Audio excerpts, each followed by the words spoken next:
Bueno, vamos por favor a Gálatas, Gálatas capítulo uno, Gálatas capítulo uno.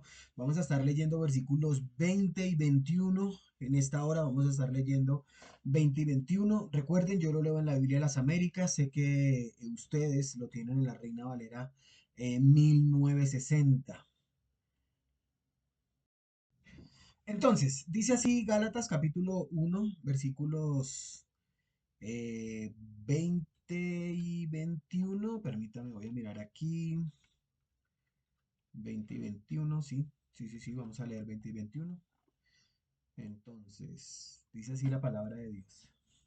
20 y 21. Dice, en lo que os escribo, os aseguro delante de Dios que no miento. Después fui a las regiones de Siria y Cilicia. Vamos a hacer énfasis en el 20 sobre todo, vamos a trabajar en el 20, pero tenemos que recordar algo, que todo para Pablo gira en torno al Evangelio de Cristo. En esta mañana, en esta hora, tenemos que darnos cuenta que todo tiene que girar en tu vida y en mi vida acorde al Evangelio de Cristo. Vamos a orar para comenzar. Padre, te damos gracias. Gracias, Señor, por este tiempo. Gracias por todo lo que haces y por todo lo que has hecho. Gracias porque tú eres muy bueno. Hasta aquí nos has traído y es solamente por tu misericordia. Oramos, Señor, para que este mensaje llegue a cada uno de los oyentes en el nombre de Jesús. Amén y amén. Evangelio. Todo tiene que ver con evangelio. Nada se puede salir del evangelio de Jesucristo. Y eso es lo más importante para nosotros. Miremos por favor Romanos capítulo uno versículo uno. Romanos 1:1. Recordemos, estamos estudiando el libro de Gálatas. Sin embargo, otros libros de la escritura a nosotros nos abren ese panorama. Y Romanos capítulo uno versículo uno dice así: Pablo, siervo de Jesucristo, llamado a ser apóstol, apartado para el evangelio de Dios. Y ojo, porque este apartado para el Evangelio de Dios significa que le pertenece a Dios. Le pertenece a Dios, es de Dios. Hemos dicho ya que la palabra apóstol significa uno que es enviado. Entre esos apóstoles estaban los 12, que sabemos perfectamente quiénes son. Lo recordamos. Pedro, Juan, Jacobo, Judas, Andrés, Felipe, Bartolomé, Mateo, Tomás, Simón, Matías, quien reemplazó a Judas el traidor. A estos hombres Dios les dio autoridad apostólica. Ellos podían hacer milagros cuando quisieran. Mateo capítulo 10, versículo 1 refuerza esto que estamos diciendo. Mateo 10:1 dice, entonces, llamando a sus 12 discípulos, les dio autoridad sobre los espíritus inmundos para que los echasen fuera y para sanar toda enfermedad, toda dolencia. ¿Notamos el todo? El mismo Señor Jesús fue quien delegó ese poder, su poder, a estos hombres. ¿Con qué propósito? Pues con el propósito de demostrar claramente que Jesús de Nazaret y el reino, ojo con eso, y el reino que él vino a establecer es un gobierno soberano sobre lo terreno y sobre lo espiritual. Que nuestro adversario, el diablo, está vencido, pero agonizante. Quiere acabar con ese reino. Lo que ellos hacían nos muestra tremendo poder inigualable. ¿Por qué? Porque está anunciando la llegada, la venida del Rey de Reyes y Señor de Señores. Este poder mostraría, exhibe al poderoso Hijo de Dios como Rey soberano. Entonces, el Señor envía a estos hombres para que muestren ese tremendo poder. Así como un día camino a Damasco, el Señor se le apareció a un hombre llamado Saulo, perseguidor, asesino, injusto, criminal, pero lo llamó con un propósito, apóstol. Vamos por favor a Hechos capítulo 9, Hechos de los Apóstoles 9:15. Y es que nosotros tenemos que ver que todo tiene un propósito en Dios. Siempre todo va a tener un propósito en Dios. Hechos 9:15 dice, pero el Señor le dijo, ¿a quién? A Ananías. Le dijo, ve porque él me es un instrumento escogido para llevar mi nombre en presencia de los gentiles, de los reyes, de los hijos de Israel, porque yo le mostraré a Saulo cuánto debe padecer por mi nombre. Dios, Jesús de Nazaret mismo, lo llamó para ser su apóstol, para llevar este tremendo mensaje que cambia vidas, la palabra de Dios. Por eso es muy importante el respeto que tú muestres acerca de quién es Dios. La Biblia es una espada, Y esta espada te apuñala, pero en lugar de matarte, te da vida, te da esperanza, te da un lugar en el reino. Y Pablo ahora tiene tremenda comisión, una tarea para nada, nada fácil. ¿Oras por las personas que predican del Evangelio de Jesucristo? ¿Oras por ellos? Porque es muy importante que tú y yo entendamos de que personas realmente lo han dejado todo por seguir y por predicar este tremendo mensaje. Segunda a los Corintios, capítulo 12, versículo 12. Vamos por favor a segunda a los Corintios 12, 12. Dice así la palabra de Dios en segunda a los Corintios 12, 12. Con todo, las señales de apóstol han sido hechas entre vosotros en toda paciencia por señales, prodigios y milagros. La traducción lenguaje actual de ese mismo versículo de 2 Corintios 12 dice así: la paciencia con que he trabajado por ustedes y los milagros y las cosas maravillosas que he hecho con el poder de Dios demuestran que soy un verdadero apóstol. ¿Cuál es el mayor milagro? Vista a un ciego, escuchar hablar a un mudo, que un miembro salga, que un brazo salga, que un ojo brote. ¿Cuál es el mayor milagro que tú consideras que puede ser para tu vida en el día de hoy? Miren, en una ocasión estaba un maestro enseñando acerca de los milagros de Jesús. Entonces, el maestro decía, un pequeño milagro fue darle de comer a más de 5.000 personas. Otro pequeño milagro fue darle vista a un ciego. Otro pequeño milagro fue sanar leprosos. En lo que se levanta un estudiante y le dice, maestro, ¿esos son los pequeños milagros del Señor? ¿Me puede por favor usted enseñar uno grande?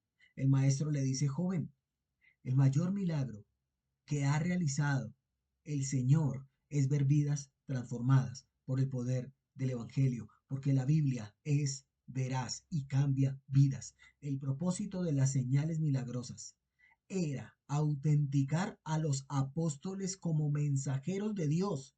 Pablo había sido difamado, Pablo había sido desacreditado, considerado como nada. Sin embargo, había dado pruebas de que fue Cristo mismo quien lo comisionó. ¿Cómo? Por medio de señales, maravillas, milagros, pero mejor aún, con la paciencia para poder enseñar y ministrar a otros. Pablo tenía el poder de castigarlos, Pablo tenía toda la autoridad de disciplinarlos, Pablo tenía toda la autoridad apostólica para hacer que quien no cree, quien no hace, quien no predica, quien no vive, lo podía exterminar. Tenía el poder para hacer lo que como Saulo quería hacer. Tremendo, ¿sí o no? Pablo tenía en este momento el poder para hacer lo que quería hacer como Saulo, pero Pablo dice que trató a todos con mucha paciencia. Pablo sabe perfectamente que en las iglesias de Galacia sus enemigos iban a poner en tela de juicio la forma en que está presentando los hechos. Por eso dice, les estoy diciendo la verdad. Dios sabe que no miento. Tiene que recurrir a Dios, tiene que clamar a quien lo llamó, tiene que invocar a quien lo sostiene, que todo lo que está escribiendo es verdad y es para el bien de aquellos que lo están leyendo, que lo estamos leyendo, para aquellos que entienden este poderoso mensaje y que practican este tremendo mensaje. Por eso es Pablo, siervo de Jesucristo, llamado a ser apóstol, apartado para el Evangelio de Dios. Cristo no solamente le dio el poder para confirmar su apostolado con milagros, también le dio la autoridad para hablar como su representante oficial. Cada uno de los hombres del Nuevo Testamento se sometieron, se sujetaron al poder del Espíritu Santo para poder escribir lo que allí decía o lo que allí dice. Y que estas sean las palabras del Dios vivo y verdadero. Porque el Evangelio es de Dios, le pertenece a Dios, sale de Dios y Él cuida este tremendo Evangelio. Y no solo eso, también cuida a sus siervos, a quienes predicamos ese Evangelio, a quienes enseñamos ese Evangelio. ¿Por qué? Porque es suyo, le pertenece. Esa es la buena noticia. Esa noticia que se origina en Dios. El mensaje es el perdón de pecados, la libertad de deleitarse en el pecado. Y como si fuera poco, por eso Juan lo dice, estas cosas os he escrito a vosotros que creéis en el nombre del Hijo de Dios, para que sepáis que tenéis vida eterna y para que creáis en el nombre del Hijo de Dios. Hay libertad. Hoy la gente se deleita en el pecado. El Evangelio te liberta. El Evangelio también te da seguridad de una vida eterna. Debemos tener confianza plena que ya, ojo con ese ya, que ya posees tú la vida eterna. Si tú ya eres un verdadero creyente, si tú me estás escuchando en este momento y sabes perfectamente que tienes tus cuentas arregladas con Dios, ya tienes la vida eterna. No la tendrás, ya la tienes. Es algo que Dios garantizó en la cruz del Calvario, cuando resucitó. Este mismo Jesús, dicen Hechos de los Apóstoles, que habéis visto irse, así mismo vendrá. Sin embargo, cuando los falsos hermanos, esos que os perturban, llegaron a la iglesia de Galacia, sacudieron a la congregación, surgieron preguntas y preguntas que son naturales siempre y cuando no nos dejemos llevar por ellas. Oiga, ¿será que sí? ¿Será que es verdad? ¿Será que esto tan bueno sí? ¿Será que no toca añadirle nada a una salvación tan grande? ¿Qué? ¿Cómo hago? Porque es tremendo, es difícil. ¿Será que debo circuncidarme? ¿Será que debo hacer obras y tengo que dejar de comer ciertas cosas? Pablo, entre líneas, está respondiendo. Ustedes se unieron a la fe de Cristo, a sus fundamentos. Tienen una correcta visión de Cristo. Ahora deben obedecer y andar en amor. Declaro, dice Pablo, declaro delante de Dios que no es mentira lo que les escribo. Pablo es un hombre que tiene bien presente que está delante de la presencia de Dios. Uy, mis hermanos, esto me encanta. Me encanta porque eso es lo que está diciendo Pablo. Pablo sabe perfectamente que está siempre delante de la presencia de Dios. Si sus enseñanzas giran en torno al Evangelio, su vida gira en torno a una realidad. ¿Cuál realidad? Que está viviendo en la presencia misma de Dios, el Dios que ama, pero algo más significativo, el Dios que lo amó primero y que lo llamó también. Esto es de parte de Dios la máxima confianza que le puede dar a sus lectores, a ti y a mí. Estamos delante de Dios. ¿Qué hace una persona? A ver, aquí es una pregunta doble. ¿Qué hace una persona cuando está delante de un policía o qué no hace una persona cuando está delante de un policía? ¿Qué hace una persona cuando está delante de una persona importante o qué no hace una persona cuando está delante de una persona importante? ¿Qué hace cuando tú estás delante de tu amado? ¿Qué hacer cuando estamos delante de la misma presencia del Rey de Reyes? ¿Cómo debe ser tu comportamiento y el mío? Pues bien, estamos delante de un vocero autorizado por Dios mismo, un hombre honesto, capaz, serio, entregado, un evangelista total. Lo que no podemos olvidar es que este mismo fue Saulo, perseguidor, injuriador, blasfemo, golpeador, asesino. ¿Por qué no podemos recordar un Pablo sin olvidar un Saulo? Porque es importante reconocer que nuestra fuerza proviene de Dios, proviene de su llamado, proviene de quien es Él, nunca de nosotros. Pablo no es un apóstol de segunda mano, no era un enseñador de fábulas, era un apóstol enviado por Cristo a ministrar a otros. O es Pablo apóstol o es Saulo el perseguidor. Siempre la escritura nos va a hablar dualmente. O somos honestos y reconocemos que estamos delante de la presencia misma de Dios o no lo estamos. O entendemos que realmente hoy es el día en el cual nosotros tenemos que rendirnos o no lo hacemos. ¿Honestos o falsos? A esto le apunta Pablo, con esos primeros versículos, con la visita a Jerusalén, con la entrevista con Pedro, con Jacobito, poniendo a Dios como testigo de lo que está diciendo es verdad. Juan, vamos a Juan, por favor. Juan capítulo 8, versículo 31, Juan 8:31. Mira lo que dice Juan capítulo 8, versículo 31. Dijo entonces Jesús a los judíos que habían creído en él, si vosotros permaneciereis en mi palabra, seréis verdaderamente mis discípulos. 32. Y conoceréis la verdad y la verdad os hará libres. Juan está resaltando la verdad y la libertad. Si estamos en la verdad, somos libres. Si estamos en la verdad, somos firmes y constantes. Si estamos en la verdad, somos maduros y comprometidos. ¿Cuál es la idea de Pablo? ¿Cuál es la idea de la escritura, amados hermanos, amigos que me escuchan en esta mañana, en esta tarde, en esta noche, a la hora que tú lo veas? ¿Cuál es? ¿Saben cuál es?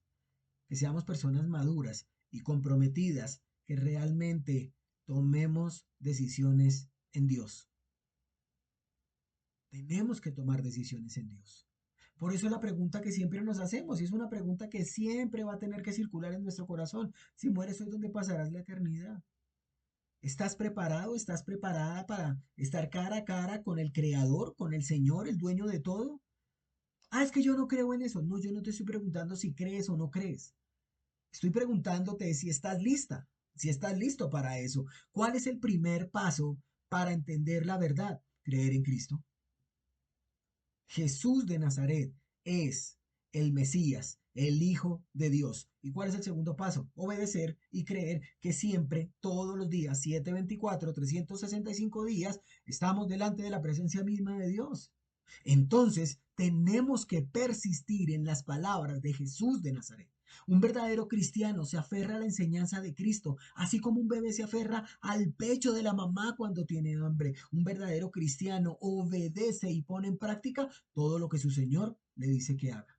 Warren Wiersbe, con respecto a este versículo de Juan, dice así: la fe en Cristo lo hace a uno hijo de Dios, pero permanecer en la palabra y conocer la verdad y vivir esa verdad lo hace a uno un verdadero discípulo del reino. Cristo está hablando acerca de la esclavitud y libertad espiritual, no de la física, nunca de la política. El pecador perdido está en esclavitud a sus deseos. El pecador perdido está en esclavitud a sus pecados. El pecador perdido está en esclavitud a Satanás y al mundo, pero al recibir la verdad en Cristo, los esclavos reciben libertad. Cierro comillas del doctor y pastor Warren Wiersbe. Ahora bien, dice Pablo, en cuanto a las cosas que les escribo, miren, a vista de Dios, que no miento. Tenemos que recordar que Pablo se está defendiendo. Sus acusadores saben perfectamente que al tumbar el apostolado de Pablo, tumban el mensaje que está enseñando. Al tumbar al de Rappi, el pedido se cae, se estropea, se pierde y ya no lo van a querer. Entendemos lo que estamos leyendo en Gálatas. ¿Qué está defendiendo Pablo? ¿Se acuerdan nuestro eslogan? Mas el justo por la fe vivirá. Ese es nuestro eslogan que está defendiendo Pablo. Ya sabemos de quién se está defendiendo, pero ¿de qué? ¿Cuál es la acusación? ¿Quién te desvió de ese evangelio, Pablo? ¿Quién te enseñó esas cosas? ¿Con qué autoridad lo hacen? Sin embargo, tenemos que recordar que Pablo no fue el único vituperado por el evangelio. Mateo, capítulo 13, versículo 53. Vamos a Mateo 13, 53, por favor. Mateo, capítulo 13, versículo 53 dice así. Mateo 13, 53. Aconteció que cuando terminó Jesús estas parábolas, se fue de allí.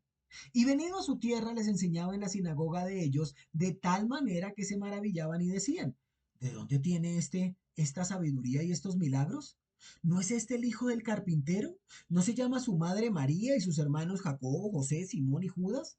¿No están todas sus hermanas con nosotros? ¿De dónde pues tiene todas estas cosas? Y se escandalizaban de él. Pero Jesús les dijo: no hay profeta sin honra, sino en su propia tierra y en su casa. Y no hizo allí muchos milagros a causa de la incredulidad de ellos. La gente conocía muy bien al niño. La gente vio jugar al joven. La gente vio crecer al adolescente de Nazaret y se indagaban: ¿de dónde aprendió este hombre tantas cosas? ¿Cómo puede hacer estos milagros? Es el hijo de José, el carpintero. ¿Cómo es que sabe tanto? ¿Cómo puede hacer esto? Esto mismo le estaba pasando a su siervo Pablo y les garantizo que esto mismo pasará a los siervos que quieran enseñar las verdades del Evangelio. Nuevamente el doctor Warren Wiersbe dice así con respecto a este: la simiente de Satanás se opuso a Pablo cuando éste empezó su obra misionera. Y durante toda su vida se opuso la simiente de Satanás, porque Satanás se opuso a Pablo con un evangelio falso, ministros falsos, falsa justicia, falsos hermanos. Y cierro paréntesis aquí con respecto a lo que dice Warren Wiersbe para decirte, no te sorprendas que en algún momento te digan despectivamente, ahí viene el aleluya, ahí viene el evangélico. Ay, es que usted antes era muy chévere. O te tengan que recordar tu terrible pasado. ¿Usted? Ahora se las da de muy santurrón. ¿Se acuerda quién era usted? ¿No se acuerda? ¿Me toca acordárselo? Ay, sí, ya se le olvidó. Qué lástima, perdimos a un gran amigo. Todo aquel que quiere ser mi seguidor, dice Cristo, tendrá que sufrir oposición. Pablo está ardiendo en celo por el Evangelio. Pablo quiere ser muerto. Pablo quiere ser vituperado. Pablo quiere sufrir por causa del Evangelio. Lo que Pablo no quiere es que el Evangelio sea ofendido. El Evangelio está corriendo hoy más que nunca un peligro enorme, pero enorme. Videos en YouTube, grupos de WhatsApp, y mega iglesias. Pero todas estas cadenas así está llena de personas que piden, declaran, piden, decretan, piden, anulan, piden, machucan. Pero es que esto es lo que les están enseñando. Estos falsos maestros se dedicaron a reclamar, pero no están estorbando el pecado. Están enseñando obras que hace mucho tiempo funcionaron para autenticar un ministerio, pero que hoy no se requieren porque tenemos la totalidad de la escritura. Pablo quiere tapar la boca de estos hombres que como Galacia el día de hoy están buscando su beneficio personal, que sus cuentas bancarias sumen, que su familia está muy bien posicionada. A ellos Pablo les está tapando la boca. Al Señor Jesús no le creyeron, lo vimos con Jacobito. Sus hermanos, su familia, su barrio, su gente no le creyó. Por eso hay que contender ardientemente, debemos luchar primero con nuestra carne. Que nuestra carne crea lo que se enseña y luego llevar el evangelio a toda criatura. ¿Por qué? Mira lo que dice Tito 1:10. Tito, no Tito, sí, porque Tito, Tito 1:10. Porque hay aún muchos contumaces, habladores de vanidades, engañadores, mayormente de la circuncisión, a los cuales es preciso taparles la boca, que trastornan casas enteras, enseñando por ganancia deshonestas lo que no conviene.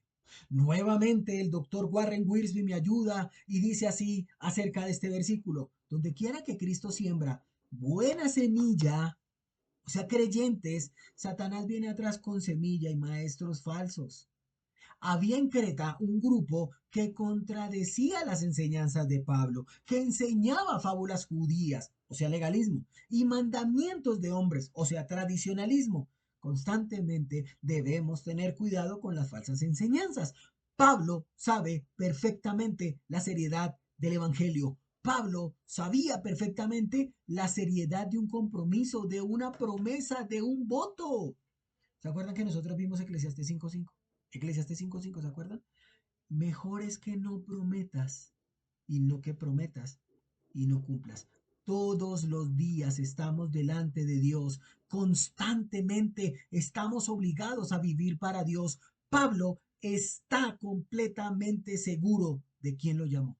¿Estás completamente convencido de quién te llamó? ¿Estás completamente seguro de que realmente vives el Evangelio? Porque es que Pablo estaba seguro que 724 y 365 días está delante de la presencia misma de Dios, del contenido, del origen divino que le fue revelado y que le fue dado. Ahora bien, mis hermanos, ¿qué hemos visto hasta aquí? El evangelio de la justificación por la fe sola, sin obras. Eso es lo que está defendiendo Pablo de los falsos hermanos. Este evangelio es de origen divino y le fue encomendado a Pablo por el mismo Señor Jesús, resucitado de entre los muertos. Este mensaje Pablo lo aprendió de Cristo, no de ningún hombre. Estuvo con hombres piadosos como Pedro, Jacobito, Y todo esto para mostrar y enseñarnos a nosotros que necesitamos urgentemente rodearnos de personas de fe. Necesitamos urgentemente estudiar a conciencia la palabra de Dios. Necesitamos urgentemente que entendamos que el estudio no es solamente para predicadores o maestros o líderes, es para todo creyente sin excepción. No hay creyentes novatos, no hay creyentes inexpertos, hay creyentes perezosos que no quieren estudiar la escritura y así poder refutar lo que falsos maestros están enseñando al día de hoy. Por eso Santiago capítulo 3 versículo 1 dice, hermanos míos, no os hagáis maestros muchos de vosotros sabiendo que recibiréis mayor condenación. Lo que Jacobito, quien es Santiago, está diciendo aquí es, oye, no te desalientes en la enseñanza, pero te advierto, te amonesto a asumir este reto con la mayor seriedad. Por eso, animamos al estudio de la palabra de Dios, a escudriñar la escritura. Ella es vida. Y podríamos tomar como ejemplo todo el Salmo 119. Vamos a leer todo el Salmo 119, pues tenemos el tiempo. No, mira lo que dice el versículo 10 del Salmo 119. Acompáñame por un momento al Salmo 119:10. Dice así la Biblia. Salmo 119:10. Con todo mi corazón te he buscado. No me dejes desviarme de tus mandamientos. En mi corazón he guardado tus dichos para no pecar contra ti. Lo que el salmista dice es que siempre está en la presencia de Jehová. Lo que Pablo te dice es que siempre está en la presencia de Jehová. Lo que en esta mañana tenemos que entender es que todos estamos delante de la presencia misma de Jehová. Este hombre no solo quiere obedecer la ley de Dios, quiere tener comunión con Dios.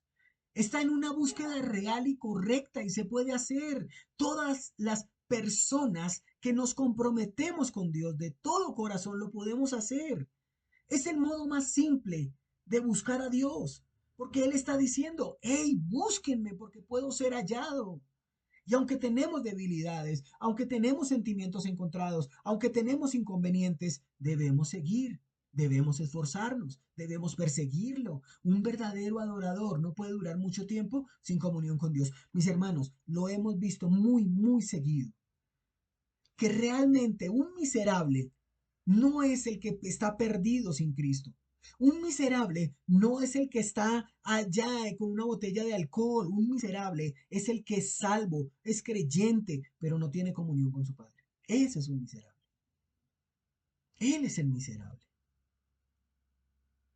Es por obediencia que seguimos a Dios y le buscamos, no por lo que nos pueda dar, no por lo que nos puede regalar, no por los que nos va a atribuir, no por lo que no es por eso, mis hermanos, es porque realmente tenemos un Dios que nos ama. Por eso debemos estudiar. No debemos dejar el camino que Dios señaló. Y ese camino es Cristo. Cristo lo dijo, yo soy el camino y la verdad y la vida. Y nadie viene al Padre si no es por mí. Mis hermanos, si en algún momento alguien deja ese camino, nunca vamos a encontrar al Dios que señaló ese camino. Cuanto más un hombre sabe que está en la misma presencia de Dios, más teme caer en pecado, más está empeñado en su santidad. Hemos de ser unos buscadores tan fuertes que no vamos a tener ni tiempo ni voluntad para desviarnos del verdadero camino. Tendremos tanto temor, tanto temblor de tirarnos de rodillas a clamar por misericordia que el pecado va a decir, wow, ya se lo dejo quieto. Satanás no va a tener que atormentarte. Si estás de rodillas todo el tiempo, si estás en la misma presencia de Dios. Y ojo con esto, no vamos a actuar perfectamente. Cuando digo que no vamos a estar libre de pecado, no es perfectamente, pero sí es honestamente. Porque a Dios le servimos, no perfectamente, pero sí honestamente. Pero si tus pensamientos, tus actitudes, tus palabras y tus acciones realmente están siendo dirigidas por Dios, ¿cómo te vas a comportar? Tendremos un celoso temor que nunca nos va a permitir desviarnos de este hermoso camino. Por eso Pablo dice, les aseguro delante de Dios que lo que les estoy escribiendo es la verdad. El hombre de Dios se esfuerza, lucha en busca del Señor mientras atraviesa este peregrinaje. Muchas veces pensamos que hemos perdido el rumbo, que nuestras malas decisiones nos llevaron hasta lo último, que ya no hay nada más que hacer, que ya no podemos hacer más, que lo que sucedió no tiene remedio. Mis queridos, el camino está oculto a los ojos de los hombres, pero nunca hemos perdido el rumbo porque nuestra confianza no está en nosotros, está en Dios. Muchas veces perdemos la fuerza y decimos, ¿de dónde sale la fuerza para poder seguir? Podemos hacerle la misma pregunta al salmista, ¿de dónde vendrá mi socorro? Y tendremos la misma respuesta que el salmista. Mi socorro viene de Jehová, que hizo los cielos y la tierra. Nuestro Dios es ayudador, nuestro Dios es guardador, nuestro Dios es protector, nuestro Dios es defensor. Todo depende dónde estamos buscando la ayuda. Todo depende de en quién está nuestra confianza, en nosotros o en Dios. Este es un salmo que asegura al peregrino fiel que está subiendo a Jerusalén, que Dios lo vigilará en su ascenso a Jerusalén. Cristo, Pablo, Pedro, Jacobito y este siervo de ustedes queremos que en este peregrinaje estemos totalmente seguros que Cristo no nos va a dejar solos. Cristo no te va a dejar solo. Él lo prometió. De cierto te digo que yo estaré con ustedes hasta el fin. Por eso Pablo dice, todo esto lo digo ante Dios y Él sabe que no miento. Es muy triste ver que los hombres de hoy rechacen el Evangelio de la sola fide, que traten de mezclar la ley y la gracia. Necesitamos volver al sencillo mensaje de la gracia. La salvación es por gracia, por medio de la fe. Es arrepiéntete y cree, arrepiéntete y cree. No podemos pervertir este evangelio. Mis hermanos, en esta hora, el mensaje que Pablo está dando es claro. Estamos delante de la presencia de Dios. Y tenemos que vivir bajo esa realidad. No hay otra. ¿Realmente tú te sientes que estás delante de la presencia de Dios para avanzar, para creer, para crecer, para madurar? Lo puedes hacer. Porque Pablo sigue diciendo, pero todavía no era conocido en persona en las iglesias de Judea que eran en Cristo.